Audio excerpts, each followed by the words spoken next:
Julian. You guys ready to re-elect President Donald Trump in 30 days? Woo! Yeah. That's a little weak. Are you guys ready to re-elect President Donald Trump in 30 days? Yeah! Woo! Guys, I'm really excited everybody's out here. We have a beautiful October day, and hopefully you join us in going out and talking to our neighbors here in Muskego. It's terrific. We now have a campaign office right here. I started my morning at a Baptist church in Delavan. They were celebrating their 175th year. Ooh. We were kind of talking about history, thinking about this church being founded in the 1840s, 1845, and they gave me a Bible, and I was talking about it. It's the greatest book there is, but one of the greatest political documents ever written is the Declaration of Independence in 1776. We hold these truths to be self-evident that all men are created equal, endowed by our Creator, Yes. with certain unalienable rights, among them life, liberty, and the pursuit of happiness. Yep. You get a handful of years later, 1789, you get to the Declaration of Independence, or you get to the United States Constitution, and we're forming, we, the people of the United States, in order to create a more perfect union. This is a journey, it's not a destination. So we were talking in the church this morning, the pastor was talking about how this church is sustained for 175 years by people coming together, so people inside the church that make the church. And I go to a Catholic church in Janesville with this Baptist church with their anniversary today. It made me think a lot about our country, right? Our country is here, but it's the people, it's the work that we do. And in 30 days, we have the opportunity to alter the course of our country for generations to come.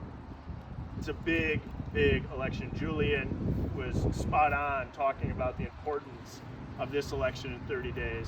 He also referenced Kenosha. I just want to tell you a story because obviously keep the president in your prayers, keep Ron Johnson in your prayers, and everybody right now their health has been impacted by coronavirus. Say a prayer for him. Let me tell you about this president. He's a fighter. Because he's a fighter, Ron Johnson's a fighter. Ron Johnson sounds like he's asymptomatic, but the president is a fighter, and so you know that with our prayers he's going to get through this. But let me tell you a story about the president, and Julian referenced it. If you go back a handful of weeks as things played out in Kenosha, and you or maybe you were at home watching on your computer, on your iPhone that first night, you're watching live videos of things play out, and it's very clear we need to get resources in the community of Kenosha, and I've talked to a couple of you guys about this probably. And Monday morning, I'm on the phone with everybody, local elected leaders, the chief of police, the sheriff, and others, talking about how we get resources in. And obviously, the governor fails to bring sufficient resources to the community of Kenosha. And I'm watching this play out on Monday night. I'm talking with people on their phone. They're calling me. They're scared. They're concerned for their personal safety, their friends, their neighbors, their family. And so Tuesday morning, I put out a public statement that said if the governor doesn't think that he has the resources needed to maintain public safety in the city of Kenosha, he should call on the president to provide federal assistance immediately to put an immediate end to criminal behavior in Kenosha. And I stand ready to help in that task. So about an hour later, I got a phone call, and it was from the mayor and the chief of police and the sheriff, and they said, "Hey Brian, we saw your statement. What help can you get?" I said, "Well, what help do you need?" And we went back and forth. And the end of it was this. It was pretty much, "Brian, we need help. We'll take whatever you can get us." I said, "I got it. Let me call the White House. I'll call you back within an hour," and I hung up. Then I realized I said, "I'm going to call the White House." Be careful what you say in a speakerphone. So I talked to my chief of staff, and I said, you go work on the staff side. Get me a meeting with somebody at the Department of Justice or the White House. Let's start working this up until I can get a hold of somebody who can help us out. But in the meantime, the first thing I'm going to do is I'm just going to call straight to the office, straight to the White House, and see how far I can get. I was always in the business sector before. I was never an elected politician, never ran for anything. It was my first ever re-election, same as President Trump. And I said, all right, I'm going to call. I'm trying to get to the CEO's office, right? And so I call the switchboard at the White House. It's like you would think, right? It's press 1 for this, press 2 for this. There is 0 for operator, of course. You've done this trying to return something to Target. It's the same thing. So I get on, and the operator picks up and says, "Hello, this is the White House." And I say, "Hey, this is Congressman Bryan Steil. I have the honor of representing the city of Kenosha. As you probably saw play out on TV, Kenosha needs the help of the federal government immediately, and I need to speak to the President of the United States." Bryan Steil, back and forth. Explain my situation. He says, "All right, Brian, hold on." He puts me on hold. There's no hold music at the White House. You just kind of sit there. And if you're like me, you got these kind of ear things in your phone, right? So you're holding your iPhone, and so you can actually just see the time that you've been on the call is just kind of clicking away. So you're just kind of sitting there and you think, how long do you hang out before you find an alternative path? Because you just might be in La La Land. I know you've done this at Target all the time, right? Or you're trying to return something at Amazon. And so 3.5 minutes roll by and this woman picks up. And so I dive right into my spiel. This is Congressman Bryan Steil. I represent the city of Kenosha. Kenosha needs help, blah, blah, blah. And I need to speak to the President of the United States. Bryan who? Bryan Steil. Here we go. And it's the President's personal secretary. So as I'm moving up. And so I give my whole spiel. I explain what's going on, why we need help. I've been in contact with the sheriff, chief of police, and we need to get help. And she says, okay, Bryan, hold on. So she puts me on hold. And so I'm sitting there again. Well, now you're not going to hang up, right? But you've made some progress, and so you're hoping you're going to make that. How many tiers before you get the manager on the phone? You've played this game.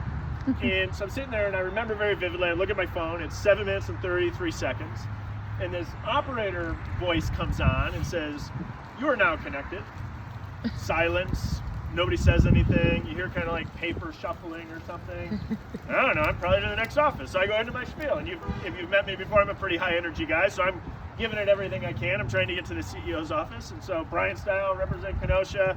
Boom, boom, boom.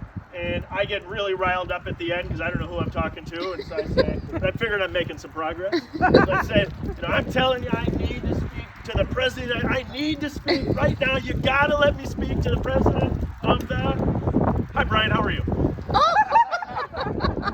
Mr. President. Oh. We chatted about what was playing out, and he said, Bryan, your governor hasn't called me. He said, Mr. President, I cannot explain to you my governor, but I can tell you that the people of Kenosha need your help. They need federal resources. We need to reestablish public safety immediately, and you have the ability to assist us in doing that. So we went back and forth about how this would look and what it would play out, what resources we could bring. Then at the end, he said, Bryan, so let me get this straight. You want me to call your governor? I felt about this tall. I said, yes, Mr. President, that's my request, and that's why I called you. He said, all right, I'll do it. Talk to Mark. And off he goes.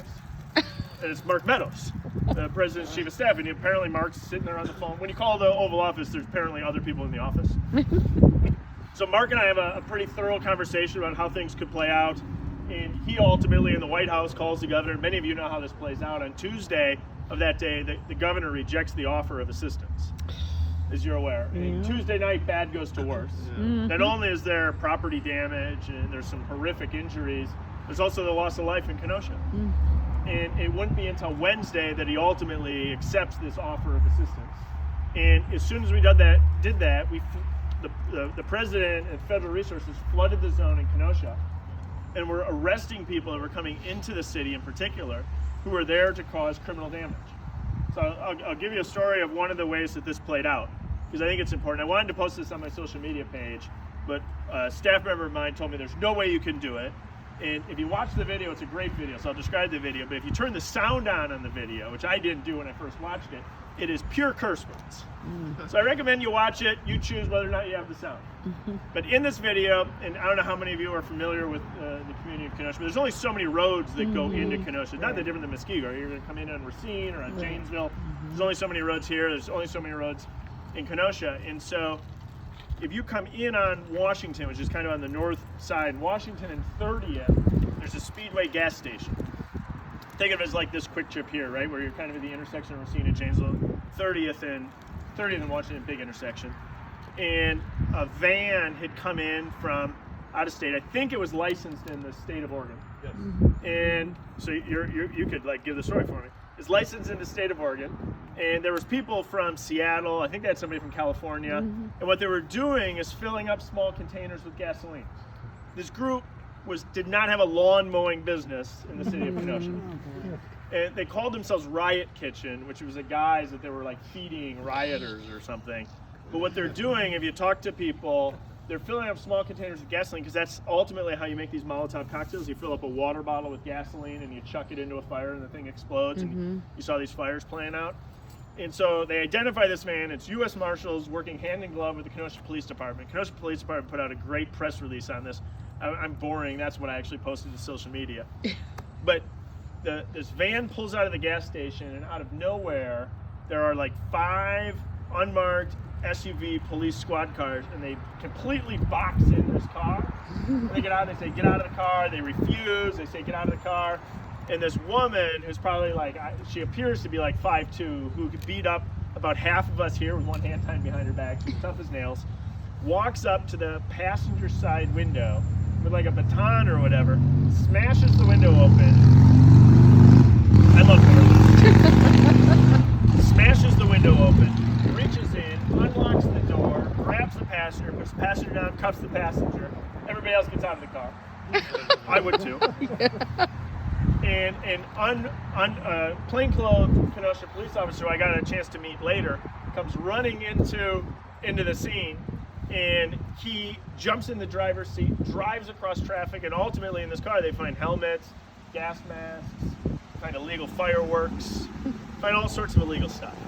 These are people that were coming from outside our community into Kenosha to cause criminal damage. And by arresting these people and preventing people from flooding into Kenosha, it allowed the local law enforcement, and many of the local law enforcement is really our whole state. I mean, people from police departments and sheriff's departments from across the state, including in Waukesha County and Racine County, came in to assist.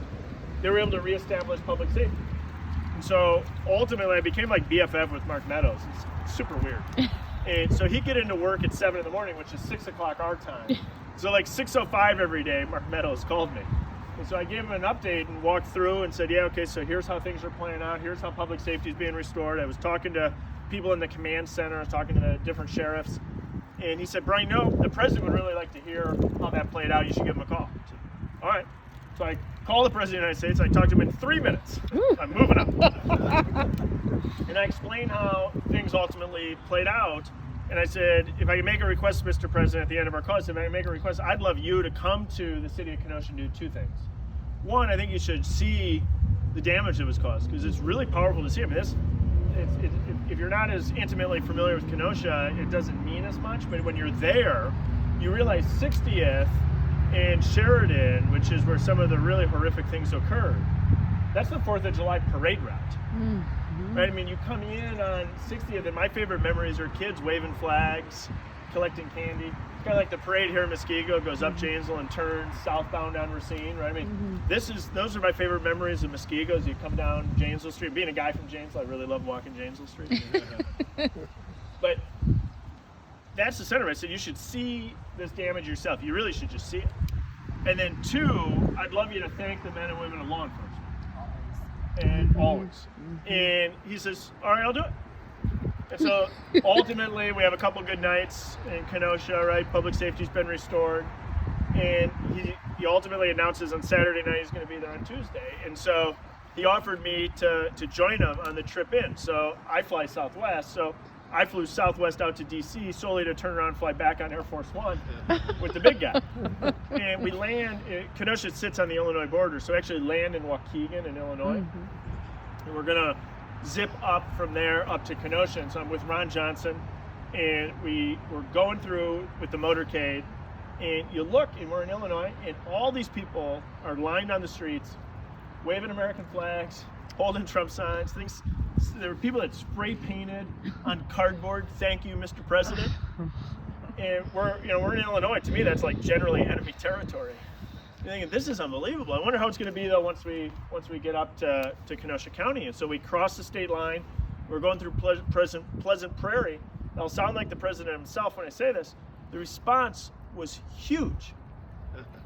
More people are out, and they don't pre-announce the route, right? I mean, this is like just organic, right? And we're going, and Ron Johnson and I are sitting next to each other, and said, how's this going to be when we get into the city of Kenosha? It's a very Democratic community, right? And I mean, it's probably as Democrat as Muskego is Republican. I said, I think these people are going to be pumped, like the president showed unbelievable leadership, but we'll kind of see it. So you kind of, it's not really a line, but you kind of cross from Pleasant Prairie truly into the city of Kenosha, coming up Sheridan, and the crowds just keep getting bigger. It was 10-1 in support of the president. People waving American flags, saying thank you for showing the leadership. And I tell you, we stood, we looked at the damage, we talked with some folks who I know well, and then we went to Bradford High School in Kenosha, which is it was the command center. And so you go through the gym, and then there's like a little annex gym kind of connected to it, so to speak, still a really big room. And you come through, and we walk through the door, and there's all these men and women of law enforcement from not only Kenosha, but from all around the state, federal agencies, ATF that does arson investigations. You know, they had U.S. Marshals there that assisted making arrests, kind of go through the line. And as the president saying thank you, the look on their face and the appreciation was a sight to see. This kind of president, that's the kind of guy he is in person. Not a lot of people get to see that side of him because he's always fighting against the media. But he was there to say thank you to the men and women of law enforcement. I saw a Muskego police officer here, but I think we should all, for maybe make them hear us from here, say thanks to the men and women of law enforcement in our communities that keep us safe. Yeah. Woo! Yeah. I'll wrap it up like this because Julian really laid out so much of what's at stake in this election. I can't be more excited for Julian to follow in the footsteps of Dave Craig, who's a great defender of liberty. Julian's going to travel in that same path and cut his own path. The guy is incredibly talented. I'm excited he's going to be in the Wisconsin State Senate, putting pressure on our governor to take action. And so I'm excited you're doing that, Julian. Chuck Wickers, who isn't here today, does a great job in the state assembly for us, doing the same thing. And if you look at what's at stake, I don't know about you, but I get really sick and tired of Republicans being on defense. And I think it's really important to be on offense. Yes. So in this home stretch, I ask you to join me in being on offense. And what I mean by that is taking Republican and conservative ideas and going on offense and explaining how we have the answers to address the most challenging issues of the day. So we need to go out there and talk about it. We need to go out and talk about school choice, about how we Republicans believe that every mom and dad should be able to choose the best school for their child, regardless of the zip code that they were born into, regardless of the color of their skin. That's a core conservative principle, a Republican policy idea that we need to go on offense and talk about. We need to go on offense and talk about how we've reinvested in the United States military, the Army, the Navy, the Air Force, so we can negotiate from a position of strength. And you see these peace agreements done with our ally Israel and other countries in the Middle East. We need to continue to invest in our military, to have the strongest military in the world, so we can negotiate from a position of strength to reach peace across the globe. That's a conservative idea. It's Republican principles. We need to go on offense and talk about it. We need to go on offense and talk about how we redid NAFTA, which is now USMCA, a better trade deal for Wisconsin workers, Wisconsin farmers. We can now take the milk that's produced in Wisconsin and sell it to Canada. The old rules made that almost impossible. We need to go on offense and talk about how we're fighting for workers and farmers. Those are conservative ideas. Let's go on offense and talk about it. Let's not sit back on defense. Let's go on offense and talk about how we support the men and women of law enforcement. How we thank them for the work that they do. They wake up every morning not knowing the call that's going to come across the radio. They put the badge on their heart, promising to answer the call that comes in, not knowing what the call will be. We got to go on offense in our support of our local law enforcement. And if we do that, we will ultimately be successful. We're asking you, I preach into the choir here a little bit, but to make you sing, to go out and help us knock on doors, to get every vote across the line, to find the last persuadable people in this election. Because ultimately, between now and November 3rd, people will finish their voting. And a decision's going to be made. And we need your help to get every vote across the line. If we do this right, we're going to re-elect Chuck Wickers in the state assembly. We're going to re-elect the Republicans in the state assembly. If we pick up 3 additional seats, the state assembly will have a veto-proof majority against Governor Evers. Yes. That's step 1 of 2 of making Governor Evers irrelevant. We also need to get the job done in the state Senate. We need to elect Julian Bradley to the state Senate, fill Dave Craig's seat. That was not a Harley. We need to pick up 3 additional seats in the state Senate. If we do that, we have a veto-proof majority in the state Senate. That's step 2 of 2 of making Governor Evers irrelevant. Yes. Are you with me? Oh, yes. We also I need your help to get the job done right here in the 1st Congressional District. I'm running against a guy who is a DC attorney. He worked at a law firm, a lobbyist place. He's got a $1 million mansion in Washington, DC. He represents Washington, D.C. ideas. I live in Janesville, behind the Home Depot. I love my house. Yeah. But I represent Wisconsin ideas. I'm fighting for Wisconsin every day. I think the United States Capitol is a beautiful building, but it never looks better when you look up and see it in your rear view mirror on your way back to Wisconsin. I'm fighting for Wisconsin, but I need your help to get the job done right here in Muskego and across southeast Wisconsin, so I'm asking for your help. If we do the job here, we hold the Republican seats and we pick up 17 additional seats, we can take away the Speaker's gavel from Nancy Pelosi. Oh, God. and please, hand it to a yes. conservative Republican. And I see the direction that they want to take us in D.C. firsthand. I serve on a committee, I've told some of you about this probably before, I serve on a committee called the House Financial Services Committee. And so on that committee, the chairwoman is Maxine Waters. So a couple of you have heard of her. Okay, yeah. And you speak in order of seniority. And so if everybody's there all at the same time, I speak between Rashida Tlaib and Alexandria Ocasio-Cortez. Oh, boy. So if you want to talk about your coworkers afterwards. But I see the direction that the far left wants to take our country, and I see it every single day, and I'm fighting against it every single day. Thank God. But I need your help to get the job done so we can get a Speaker of the House that can support the President of the United States and move us forward. Absolutely. We also need to hold the United States Senate. Now, we don't have a Senate seat up right now in the state of Wisconsin. We got Ron Johnson fighting for us. We got Tammy Baldwin on the other side. But when you see a Supreme Court appointment that President Trump made, you realize the importance of having Republicans in the United States Senate. So we need to get that job done. And ultimately, on November 3rd, we need to defeat Joe Biden and re-elect President Donald Trump. Yes. So I appreciate all you guys coming out. Make sure you grab some yard signs, put them up in your yard. Would love to have your help having the Steil sign in your yard, a Julian Bradley sign in your yard, a Trump sign in your yard. Tell your friends and neighbors. Come out and knock doors with us today. But let's get to work. We got less than 750 hours. We need all of your help. Thank you guys. God bless. Have an absolutely God wonderful bless. day. Thank you. Woo!